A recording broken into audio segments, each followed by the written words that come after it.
dan bekerja sama menyelesaikannya bersama. Ya Ibu, saya sangat membutuhkan bantuan. Ya, baiklah. Sebelumnya kita perlu memahami hal kerjasama kita.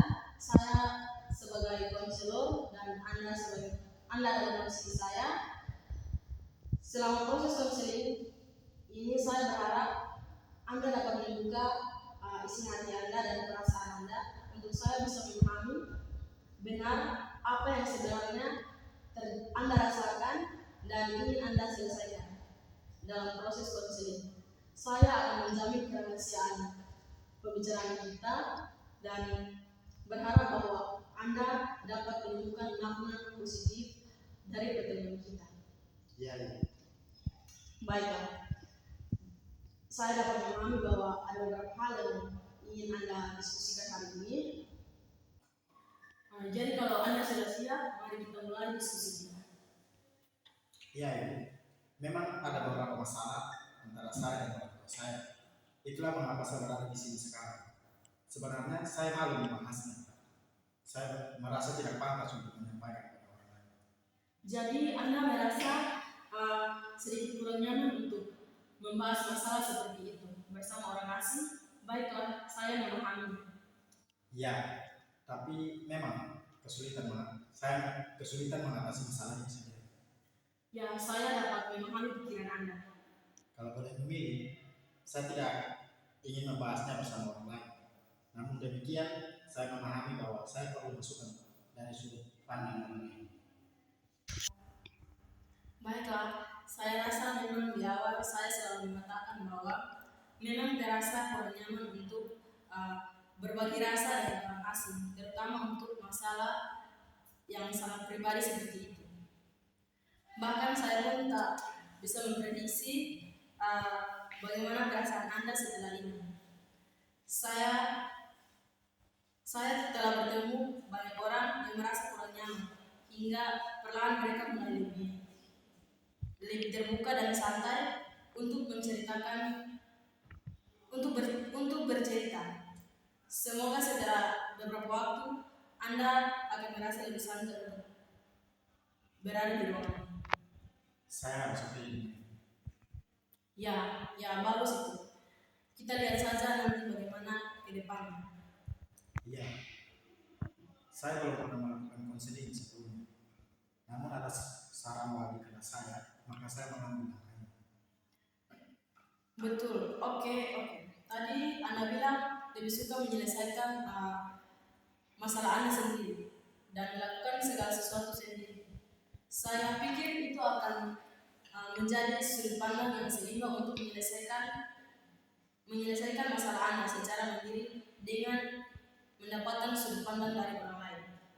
Jadi saya rasa proses ini akan banyak memberi manfaat pada Anda. Bagaimana menurut pendapat Anda? Ya, memang saya belum berhasil melakukannya sendiri. Kita coba saja ya. Mungkin ini bisa memberi Anda sedikit pencerahan. Oke? Jadi agar saya lebih memahami situasi Anda, ada baiknya Anda ceritakan dulu apa saja yang Anda alami saat ini. Pada awalnya, hubungan saya dan orang tua saya baik-baik saja. Terkadang saya melihat orang tua saya kehilangan kendali diri atas saya. Biasanya saya berpikir bahwa hal ini sudah biasa terjadi dan mereka menyadari perilaku mereka. Tapi akhir-akhir ini kondisinya agak berbeda. Mereka sering marah-marah dan kehilangan kesabaran, dan itu cukup meresahkan saya sekarang karena saya khawatir berpengaruh terhadap hasil belajar saya dan kondisi adik saya. Oke, jadi kalau boleh saya ringkas, orang tua Anda menjadi lebih sering marah, tapi Anda masih bisa meredahkan dan menenangkan emosi mereka. Tapi belakangan ini orang tua Anda menjadi lebih mudah tersinggung dan emosinya menjadi lebih mudah meledak-ledak. Dan Anda mengkhawatirkan pengaruhnya kepada diri Anda sendiri dan adik Anda. Ya, saya baru kelas 2.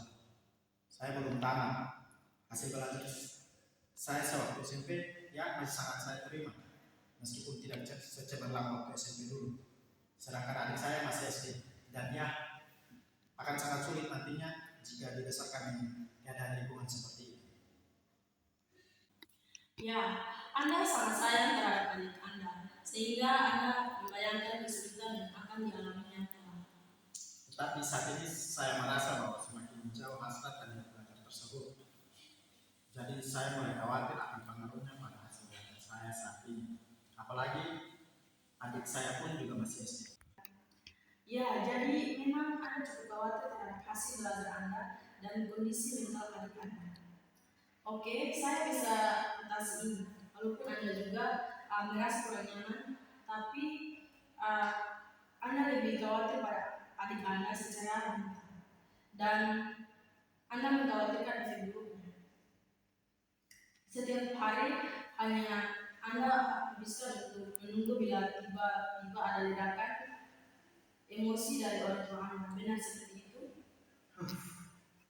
Ya, saya lebih mengkhawatirkan saya dan adik saya karena ada satu lagi adik saya yang belum sekolah.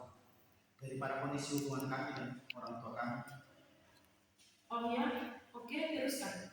Jadi penting bagi saya untuk melakukan apapun yang saya bisa untuk menyatukan semuanya. Oke ya. Bagi saya, semua itu untuk menyelamatkan mereka. Tapi perhatian besar saya pada adik saya yang belum sekolah.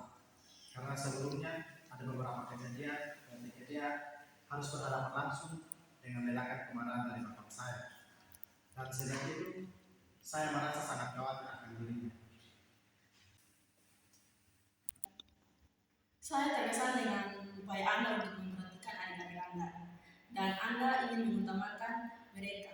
Anda ingin memastikan mereka berada di lingkungan yang stabil dan itu adalah kerja bagus. Anda sebagai kakak mereka dan menjaga mereka. Saya hanya ingin memastikan bahwa saya masih bisa berguna bagi mereka adik-adik saya. Ya. Nampak sekali ketika Anda berbicara dengan mereka. Tentu mereka sangat spesial bagi Anda. Ya, mereka sangat spesial bagi saya.